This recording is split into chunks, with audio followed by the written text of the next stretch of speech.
Hello. Good morning. Thank you for coming back, even on a holiday weekend. I really appreciate it. This is our last one in the series. In case this is your first time here, my name is Linda Mercadante.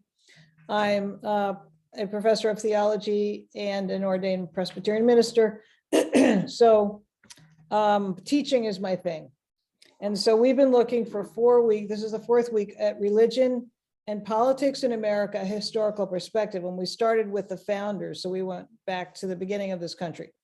So in case you can catch up or review by going online to the Worthington site, Worthington Presbyterian Church site. Excuse me. And if you didn't, if this is your only one, you can go back and see 1, 2, and 3. Oops. Okay, so. Oh, it's not yet. Not yet.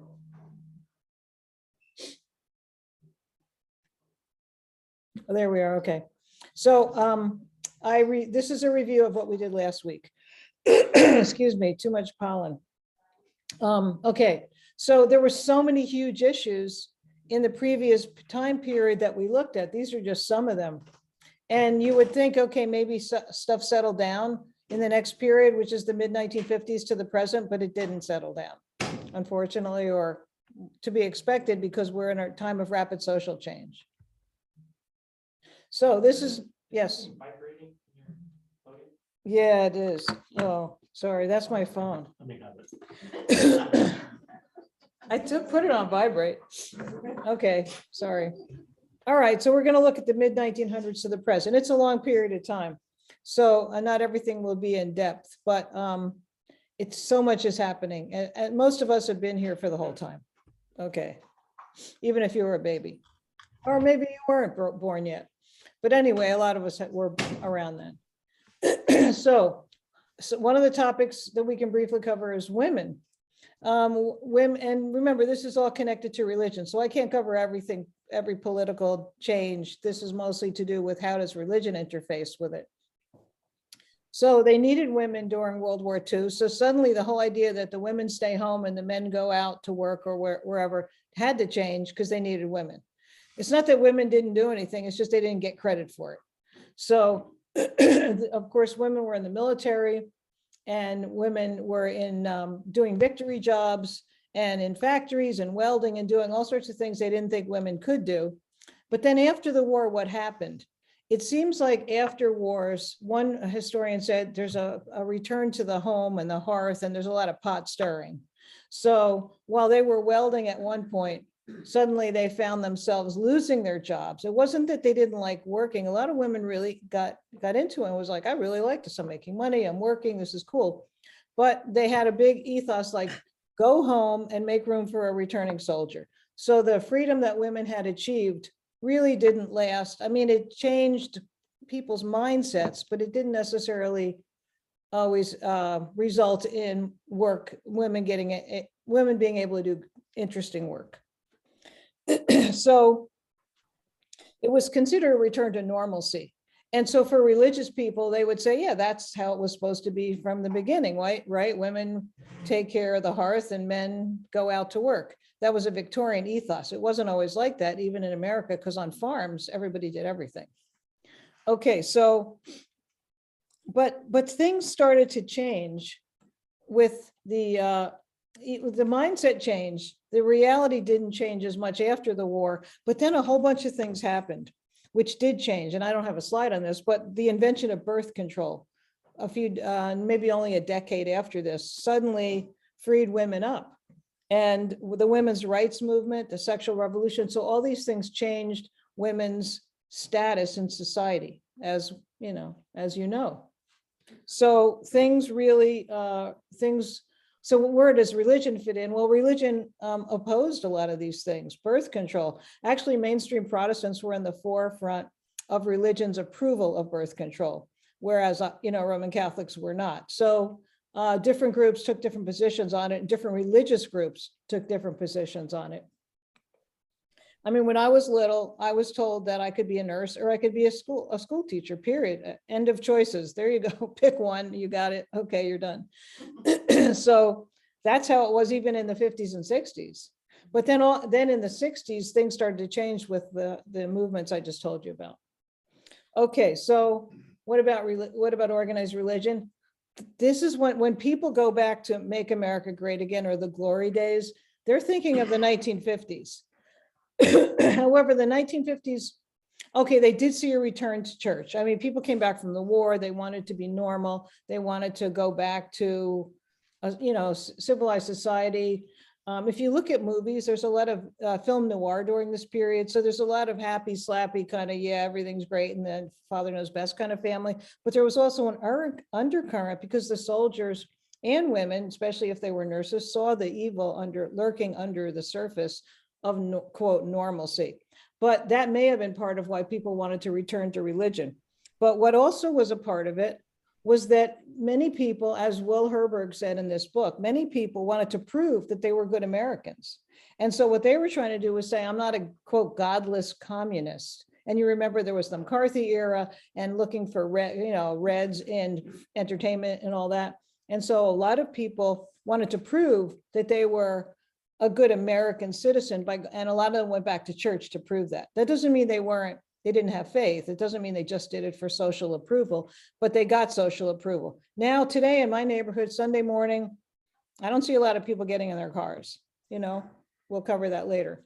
But then I think Sunday morning, if somebody didn't start heading out for church or walking or in their car, people probably thought, what's wrong with that family? Right? It's different now.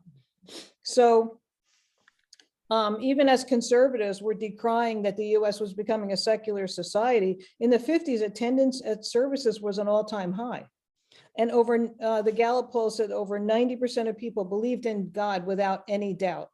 And you'll see when I get to spiritual but not religious, which is happening now, that has dramatically changed. So there was even competition back then for religious adherence. Actually, there's competition now too. But it seemed people thought that's good. It's good for vitality, for the religious vitality. So it was a period that people want to hearken back to. And you see all these huge churches and stuff like downtown Columbus. Most of the time they were built during this period because during the Depression and during the war, they didn't have the materials. There was rationing. Churches were falling into disrepair because they just had other priorities and maybe couldn't get the materials. And so finally, when the 50s came, they could get the materials, they had more money, the men were back and the nurses and women were back at home. And so it became the glory days. But the important thing to remember is that it wasn't the glory days for everybody. It was the glory days for middle-class white people. It wasn't the glory days for all the other people. And there were lots of immigrants at this point. It wasn't the glory days for them. I think being religious was seen as a really positive, social positive, and I think it is, but it wasn't, when you say Make America Great Again, no offense, because, no offense, but it's like a white dream, sorry, because it was only good for a certain segment of the population. And it's good to remember that, because actually my family wasn't in that segment. So I know more viscerally that it wasn't the glory days for some people. And it's good to remember that. So what was holding America together, because there was more unity then, that is true, than we have now. But what was holding America together is what a very famous sociologist called Robert Bellah calls civil religion. So what's civil religion? Civil religion, and this is important to remember because now you're going to say, wait a minute, if it's not holding us together, does it have any play now? So civil religion is a non-sectarian faith with sacred symbols drawn from national history. Scholars have portrayed it as a cohesive force, a common set of values that foster social and cultural integration. But is it the same as actual religious faith? It's actually not. People think it is, like, let's say they had the 10 Commandments plaques up in a courthouse, and now people say you can't have that because you're promoting religion. Well, back then that was part of civil religion. How close is it to actual faith? That's a debatable question. Robert Bellah again says, See if I have this. While not antithetical to, and indeed sharing much in common with Christianity, civil religion was neither sectarian nor in any specific sense Christian. It's important to remember that. So when you think, oh, because they had plaques in the courthouse promoting the 10 Commandments, or maybe even a picture of Jesus, doesn't mean they were actually devout Christians who put that up there. They may have wanted to have more morality. They may have wanted to demonstrate their own citizenship, but it doesn't mean it's exactly the same as a real deep and devout faith or in God, or even the Christian religion. Now, here's the important part. The danger of civil religion is that it can lead to the idolatry of the nation. And the question is, are we seeing that? That's what we saw in Nazi Germany. The nation became an idol. They might have called it being a good German Christian, but as you know from the history, it wasn't of a faith. It wasn't a true religious faith. It was an idol, making the nation an idol. I know there's a lot of American flags out front of the church and it's Memorial Day weekend, but I think you better think about this really hard, because are we making the nation an idol? Have we already gotten to that point? Have some people gotten to that point? This is really, really important, okay? The conflation of religion and politics isn't always a good thing, okay? It can be, but it's not inevitable. It doesn't have to be. So it seemed like a stable period, and it was in a lot of ways. But then also a whole bunch of dramatic changes happened again, just like in the 1800s and the early 1900s. What kind of things? Well, some of these aren't exactly chronological because some things overlapped, these two periods that I'm going to show you, like the mid to late 1900s and then the 2000s. But the civil rights movement, most of these things overlap, but it started earlier. The women's rights movement, birth control, sexual revolution, if you remember all that, which did lead to the Playboy ethos. If you're wondering if that's relevant, it's actually relevant, because a lot of people felt, well, hey, we have impunity. We can, do what we want and not pay the price. Before they were worried they'd have to support a child or have a child. But then sexual revolution and birth control came together and actually created a way for men to avoid responsibility that before was inevitable, because they'd be maybe forced to get married or something. I'm not trying to, put men down. I'm just saying it was like a new kind of freedom, right? For women and men. The rise of evangelicalism, that's super important. That happened in the 1990s. Before that, conservative Christianity, if you remember from last week, the fundamentalist modernist controversy, most of the people that were really conservative went and created what I call a parallel universe. They stopped telling their kids to go to regular universities. They created Bible colleges. They stopped telling them to go to your mainstream Protestant or Presbyterian church, and they created non-denominational churches. And this at first seemed kind of benign because they were also apolitical. When the fundamentalists were apolitical. In other words, don't get involved. The culture is bad. It's evil. Stay away. Well, I think it changed. It did change. We know that. The Vietnam War was huge. There were people that said, that's not, it's against my faith to be in the war. I'm a pacifist. Other people felt they were fighting for America. So again, religion got involved, but not always in a unified way. Nuclear weapons debates and the Cold War, all that happened then. It was huge. I mean, a lot of us remember these big things. And the rise, something I specialize in too, is the rise of the addiction metaphor. In other words, instead of looking at sin and evil, we started to therapeutize everything and say, it's all a disease, it's all a sickness. And we're pretty much completely therapeutized now. Most of us know psychological terms way better than we know theological terms. That I could prove that right now, but I won't take the time. And then as I said, the triumph of the therapeutic. And then moving on, evangelicals suddenly decided that they didn't want a parallel universe. They wanted to control politics and get involved. And that was a really new development from the early 1900s.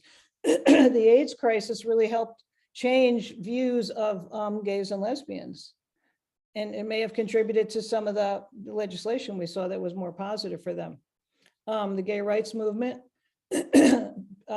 people that were differently abled started to voice. In other words, the voices of the voiceless started to be heard. Science and medicine, people became very positive actually about science. Although there's an alternative view also within spiritual but not religious. Mental illness started to be featured as an actual problem as opposed to somebody being like demon possessed or bad. But the decline of organized religion, I'm going to go into that in a minute, but that was really important. And climate change. So many things happened. Of course, the pandemic, which we're really still in. So many things happened that it's hard. It's almost like your head's like going around in circles. It's very hard to keep it straight. And religion has different religions and different types of religion and different types of Christianity have taken different positions on all these issues. Some would fight it, some would welcome it. Like the gay rights movement, we know that, right? Certain segments think this is really an improvement, and others are like, no, that's like evil, right? So if we don't have civil religion anymore, which was a unifying force, for better or for worse. But again, like I said, civil religion sounds good in the 50s when everybody's coming back from the war and going back to church, but it can lead in a dangerous direction to idolatry of the nation and white nationalism. So, but religious and ethnic diversity continued. There was a real suppression of immigration for a while by law, but it didn't mean that people didn't keep coming here, and it didn't mean that people that were already here shouldn't assert their own type of culture and religion. And so we've become more accepting of, various religions, and that is a good thing. So that's another way that the voiceless have started to assert themselves. And Columbus is quite diverse, really religiously, even though we may not immediately notice it in Worthington. So immigration and diversity has continued. The freedom of religious belief is at least agreed upon now. But there's still debates about practice, like should Muslim girls wear headscarves to school? What about when they're in the police? Isn't it dangerous if they're a police officer and they have a hijab on, or not the whole outfit, I mean just the head covering? But some places have been more tolerant and say, no, we can have snaps so that if somebody grabs her by it, it rips off. So there's ways around it. You don't have to just say it's wrong to allow diversity. And I think we are getting better there. This is not just one thing. Some things have gotten better and some things have gotten worse. So the modern state faces a lot of challenging questions about toleration and accommodation for various religious practices. I'll be speaking at a conference called the Hero Conference in the summer, and they're about bringing your whole self to the workplace and how much diversity is going to help. Should you bracket religion and don't let people, argue about their different faiths, or should you allow them to be who they are in the workplace? Maybe have a room for the Muslim prayers, maybe have support groups. What should they do? They don't know. This is a conference to discuss the issue. And then what about spiritual but not religious, who probably will go like, well, hey, what about us? We don't practice anything. So why should they get a special room for their prayers and we don't get anything?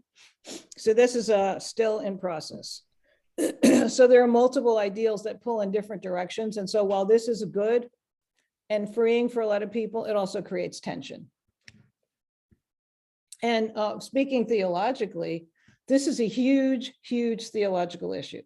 If Christianity has said there's only salvation through Jesus Christ, and the only way to God is through Christ, what do we say about all these other religions, right? This is huge. We're working on it. Is there a way to say that Jesus is the way to God and other groups also find their own way to God? I mean, these are very relevant, very vital theological questions right now. Toleration is one thing, but taking it further and acknowledging the validity of other religions goes even further than that. Toleration is good for a start.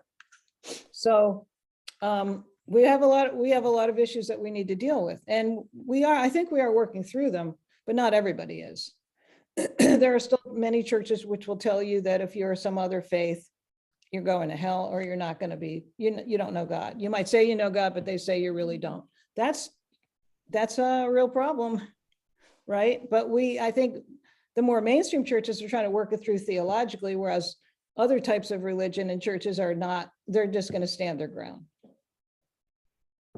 So what about white nationalism? Well, that's huge, as we know.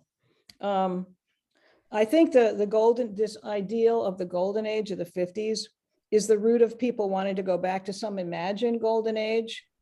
Now there was more unity then, yes, they had just fought a war, they had survived a depression, they were back home, those who made it. And they were, the whites were predominant back then. And at this time, whites are losing, we are going to be less percentage of the population. But is that bad? We were talking about Cuba. Cuba has a lot of diversity, and actually they are less racist because there's all this intermarriage, and like your brother might have married, a Chinese person who came over, somebody else might have married an African Cuban person, and so suddenly you're family, which makes it look really different. And also visually, they're not like us. It's not as close, it's not as clear cut what race you might be, which I thought was actually, I loved seeing people that looked like they're all from different races, but they all could dance amazingly in Cuba. And they all played music amazingly. And they had kind of a common culture in their music. Because I'm Cuban. Joe is Cuban, not Cuban. He's Cuban American now, but he's from Cuba. He's from Cuba.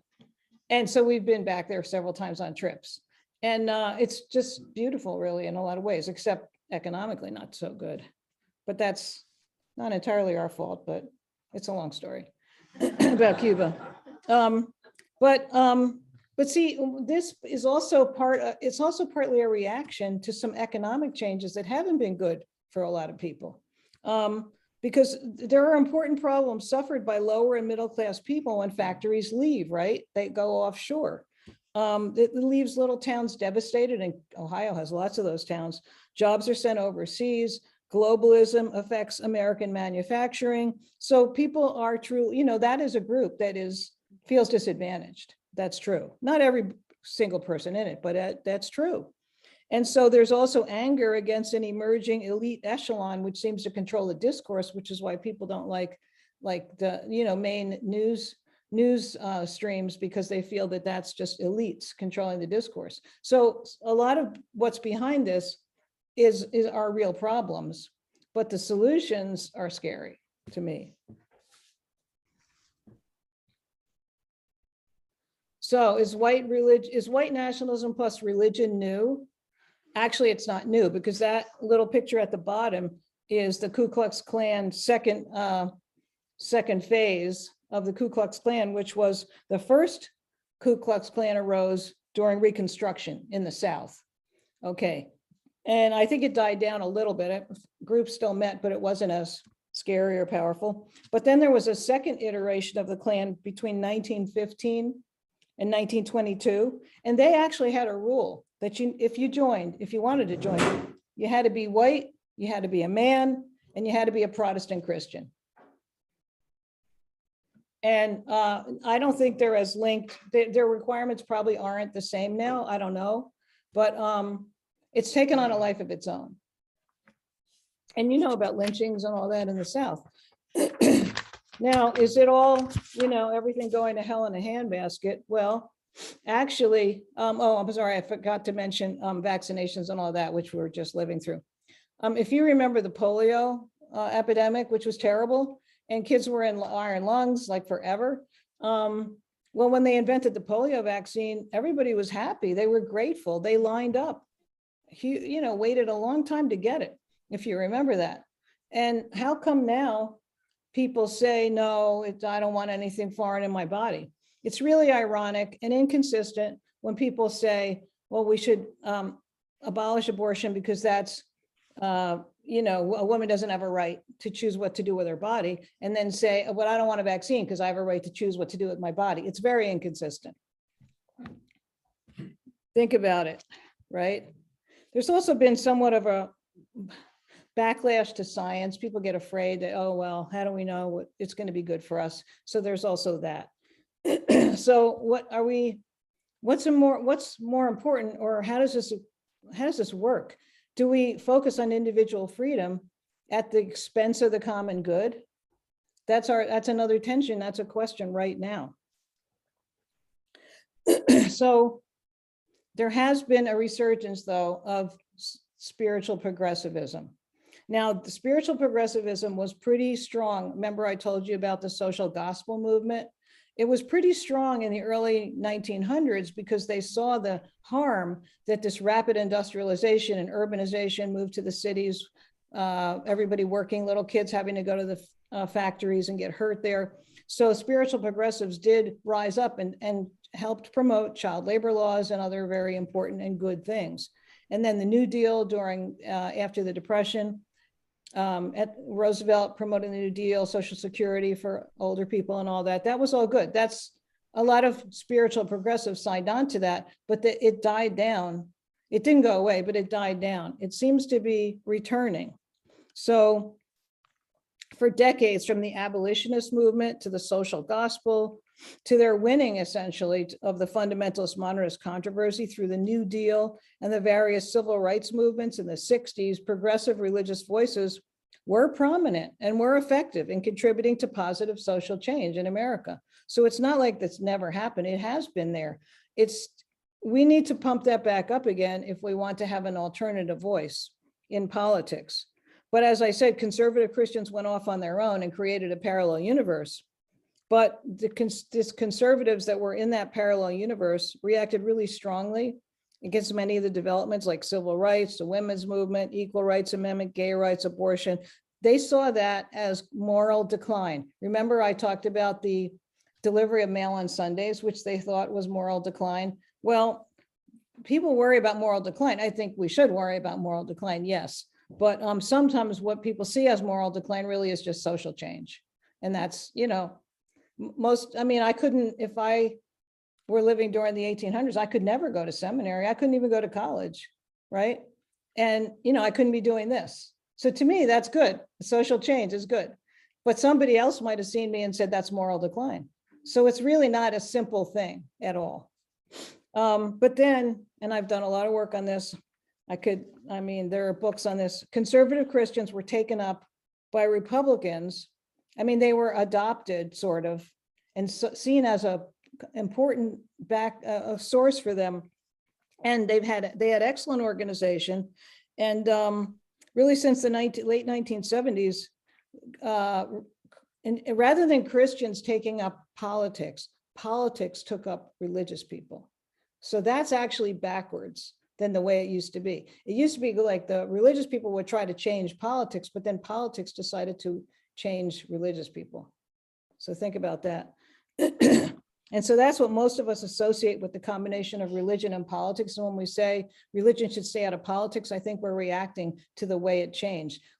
If we were living in the early 1900s and religious people said that children are getting maimed and killed in factories, we would say, yeah, right, let's change the law, right? So it's not always a clear and simple separation or determination. But it doesn't have to be this way, as we've seen from our survey of religion and politics in America. The progressive voices, people that were fighting for the common good, have been sidelined, but they haven't died away. And they are resurging, and now they're much more interfaith. It's not now just, say, Christian progressives. It's like joining together with different faith groups. So the problem is they're still developing a unified stand and a clear organizational structure, so they still have a long way to go. But the thing that's hampered them, it seems, is the reluctance of the Democratic Party, which does share many values, to take up or support religious positions or identifications, because they don't want to be known. They don't want to be identified with the other side that they feel has misused religion and politics. And that's hampering spiritual progressives helping change laws. There is a network of spiritual progressives, and they say that they want to energize and provide intellectual, political, and spiritual inspiration. But they're being very careful not to become sectarian or non-pluralistic. And they are concerned, all of them together, with climate change, racism, women's rights, gay rights, reform of the political system and all that. So don't think there's only one voice out there. There's more than one voice. They agree with the right, however, this is really important now. They agree with the right here that Americans have lost their way by abandoning their spiritual heritages, but they disagree with the right's interpretation of what that heritage and that moral vision is. So they do believe that we're spiritually impoverished in this country, and I think we are, but they don't agree on what the moral vision is or what should be changed. They believe that the spiritual crisis is in our country today, that we live in a de-spiritualized world, and that many middle and working class Americans are finding the American dream unattainable. I mean, kids, I didn't have a big debt when I left college, but most kids now have a big debt when they leave college, which really is hampering them from taking maybe a job that they would feel really good about because they have to make enough money to pay their debt. So many people want meaning beyond their own desires and material needs. And unfortunately, in my opinion, the religious right is capitalized on this. And that's where Make America Great Again and all that kind of stuff rings a bell, because people say, yeah, right. My family used to survive on my father going to a factory and bringing home the salary, and it was enough for the whole family. And my mother stayed home, and that was great. And now we can't do that anymore. So people get more focused on their own needs and how they've lost out maybe. And as Jerry Falwell said, get them saved, get them baptized, and get them registered. That's kind of backwards, isn't it, from how it used to be when people say get them saved? I mean, it might have been exclusivist, but it wasn't necessarily political. Isn't that interesting? So many people fear that the religious right has become our first religious party and wants nothing less than an American theocracy. What about separation of church and state? That's when we revert to that and go, well, yeah, well, there should be a wall here that prevents any of us from controlling the system. So given our historical and beneficial separation of church and state, it goes against a core value of our country, which has really done well with this particular ethos. Okay, so what about all the people that are leaving organized religion, which is a very big concern? You can see here that this starts with 1970 and it goes to 2020, right? And you can see the lines going down. The blue line is probably the most important to you, and that's mainline Protestantism. Look at how it's dramatically dropped. See that? Can you see that? And then, does this work? No, this doesn't work. It doesn't work. Is it the light blue line? Well, here, see the name, mainline? Okay. See go mainline? backwards. That's Yeah, go mainline. backwards. See Okay. it? Yeah. Down, Thank you. down, I'm down. sorry. Here, this light green line is people that have no religion. They say, I'm not religious. See that? Look at that, how dramatically that goes up. Can you see that? Other faiths have not really changed that much. Jewish people haven't changed that much. Black Protestants haven't changed. They have dropped, but not dramatically. The real dramatic drop is in mainline Protestantism. And the Catholics have kind of gone up and down because of immigration. But we think, oh, evangelicals, they're up at the top. No, they've actually declined too. And with all the kind of scandals that we hear about, and contributes to, they're also in decline. Mostly organized religion is in decline. It doesn't have to be in decline, but we have to change our way of addressing people that don't feel that they need religion. And we have not done that yet at all. Okay. Now, remember that America has been the most devout of the industrialized West. We're known to be a religious nation, even though we have separation of church and state, which is really interesting. But now less than 50% of Americans claim any religious affiliation. Now, about 90% still say they believe in some kind of higher power, but surveys don't always distinguish what they mean by that. So in my work, I did, and sometimes they'll say it's the universe, they'll say energy. So it's not exactly the same as God, but it could be, depending on the person. So I did some research. I did quite a bit of research and published this book on the decline of organized religion and the rise of the spiritual but not religious. I don't have time to go into it in great detail. I could come back and give a talk on that if you want. But it's, I interviewed hundreds of people that say they're spiritual but not religious, and they're kind of in the middle. They're in the middle ground between those who are completely non-religious or atheist even, and people that still attend religious services and belong. And that's kind of interesting. They're in this liminal place, which is, it's kind of could be a good thing, actually, because I think they don't want hypocrisy, politics. They don't want that stuff. And, a lot of us would say, yeah, we kind of agree with you. But what do they say? Why do they say they're spiritual but not religious? Because they claim that religion is institutional and external and unnecessary. But they think spirituality is personal and of the heart. And they don't feel they have a need for an ongoing commitment to a religious or faith group. The percentage of nuns is rising sharply, and it represents more than a quarter of the population right now. Now, you would think secularists and atheists who saw this happening would say, oh yeah, this is going to be great. We're going to be totally secular and it's going to be a good thing. But actually they thought it would make politics more rational and less emotional. But unfortunately, that's not what happened. So even though we have a rise of spiritual, but not religious, we have a rise of religion trying to control politics, unfortunately. So what they hoped for didn't happen. We didn't become a thoroughly secular society. So here's what one scholar says. This is really interesting. What he's really going to say is that rather than religion telling you what your politics are or how you should vote, politics is now telling religion what to do in some cases. He says, as Christianity's hold in particular has weakened, ideological intensity and fragmentation have risen. We're a very fragmented society. American faith, it turns out, is as fervent as ever. It's just that what was once religious belief has now been channeled into political belief. Political debates over what America is supposed to mean have taken on the character of theological disputations. This is what religion without religion looks like. And that's what idolatry looks like too. And Reformed theology, which is the basis of Presbyterianism, takes sin very seriously. It takes idolatry very seriously. I chose to become a Presbyterian as an adult because I thought that theology made sense of what goes on in the world. And somebody said to me the other day, he says, Presbyterians chew their food. In other words, we think things over. We don't just swallow dogma and ideology whole, which is another reason I chose to be a Presbyterian. Now, we may not be as emotional and as like all, Pentecostal, like Pentecostals. Okay, we're not. And maybe there's something that it's missing from that, spiritually.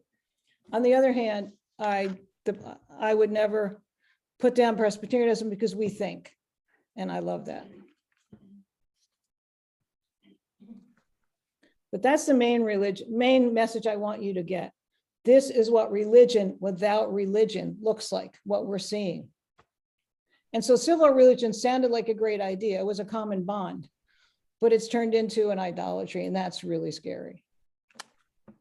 And I thought, well, I put this together before the Buffalo and Texas shootings, but I don't want to neglect that as though it didn't happen and distract us from these, horrible things. But people now, that was it racism? I don't know, because in Uvalde, the guy was Hispanic, and so were the people, the poor children. So it's unclear. Of course, we can't find out now. But is there religion involved? The question to me is religion involved in any of this?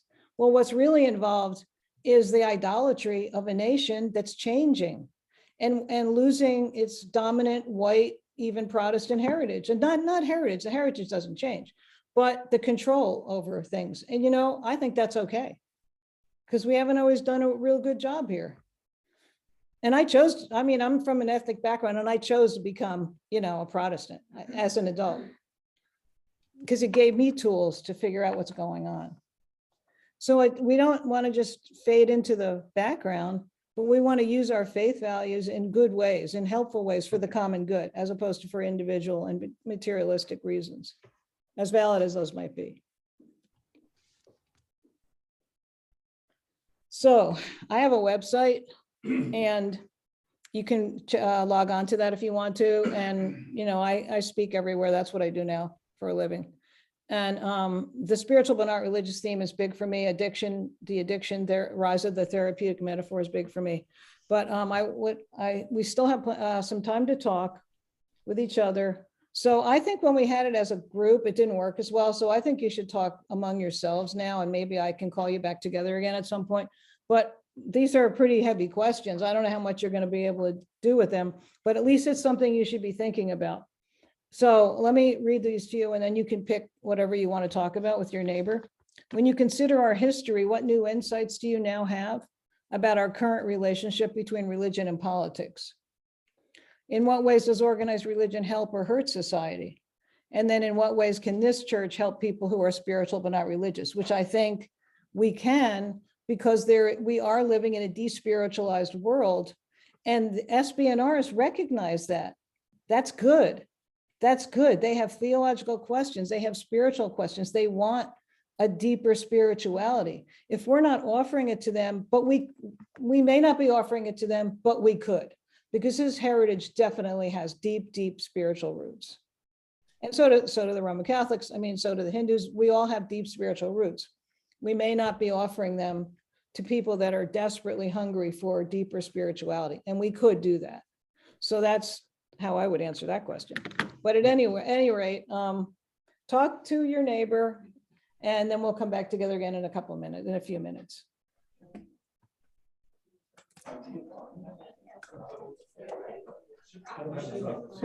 You have no neighbor.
correcting our mistakes. We really are. I mean, the gun debate, right, is an obvious example right now. Well, we didn't talk I'm about. sorry. No, you're good. I was gonna say, we didn't talk about this in this group, but when you said this earlier, you said, like, when the triangle shirt factory, you might not have used that example, but the child labor thing, you know, we put laws together, and then I leaned over to Les and I said, so why can't we like do something about the school shooting that just happened? And yet we can't get people to do something about that. What is going on? Well, religious people helped lead that thing, the social gospel. They were right in the middle of it. That's where we should be. I don't think our only goal is to be political. I really don't. But when we see the common good failing and people are hurting, that is our job as Christians. I do believe that. But we had decades of people dying before the fire in New York caused. That's right. I mean, Yeah. so Yes. It wasn't just, oh, here's a problem. No, I solved. know. We're really slow here because we want everyone to have their freedom and the freedom of choice, and also that's the dark side of that. Yeah. Right. And by the way, an interesting detail about the Triangle Shirtwaist Factory is that was actually a fireproof building. The building still stands today and is part of NYU. The problem was the industry that it was engaged in, that it was a cloth and making the, Well, and they had cotton and other fabrics all over the place. And I think that what it actually did is that it inspired a change in labor laws rather than not necessarily in the. but there was also construction sexism involved because they didn't trust these young girls to stick to the job, so they locked all the doors. Well, they were going out to the fire escape smoking. They weren't trying to. Maybe they escape. needed some air. I don't know. I mean, you can't It was just okay. lock people in like slaves and make them work all the time. Yeah. Anybody Anyway, else? we can't transfer, we do that there, and so we're like, to your point about being slow. Very slow. Slow. Right. Yeah. I heard somebody on TV said, a couple people I heard, they said it's like water dripping on a rock. We have to keep doing it. Keep voting, keep protesting, keep saying this is wrong. And eventually, water dripping on a rock, but it's very slow. So it's frustrating. People give up, but we don't have to give up. Look at all the groups that didn't give up and changed America for the better. Any other comments? We've enjoyed what you've said. It's been very Yes. good. I worried about if I was gonna be like rub people the wrong way, because I really didn't know everybody here. But I still had to say, the historical perspective I felt was the leveling force, because it's real. That's what happened. Okay, well, let me close in prayer, and I want to thank you for attending, especially those who came every week. I really appreciate it. I do love teaching. You can invite me again. I really love teaching, so. And I do put in a lot of work to it. But I love it. So, okay, so let's close in prayer. Thank you, loving God, for bringing us together, for helping us see each other's perspectives, for giving us a place to be community, and for orienting ourselves to you, which is number one. Please help us change what's wrong. Please help us be part of the solution and part of the common good in promoting that. And we ask you to stay with us and help us remember these lessons. And thank you again in Jesus' name. Amen. Amen. Before Pastor Tom left, he asked Peter and I to make a commercial for next week. Okay. For King of Dime, remember the church is going to talk on spiritualism. So same time, same place, I guess. Yeah. That was great.